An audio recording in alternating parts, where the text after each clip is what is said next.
বিশ্বনবী পাগলের মতো একবার হাউজে কাসারে যাবেন, একবার সিরাতে যাবেন, একবার পুলসিরাতের দিকে, একবার হাউজে কাউসারের দিকে পাগলের মতো দৌড়াতে থাকবেন।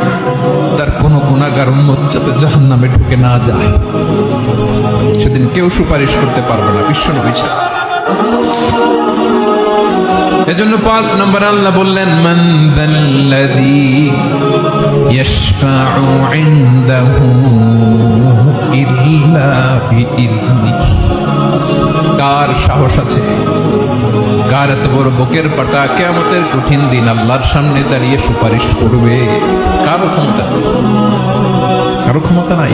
বিশ্বনবী সেদিন সিজদায় পড়ে উম্মতের জন্য কাঁদবেন, সবাই কাঁদবে, নফসি নফসি, আল্লাহ আমারে বাঁচাও, আল্লাহ আমারে বাঁচাও। বিশ্বনবী বলবেন, উম্মতি উম্মতি।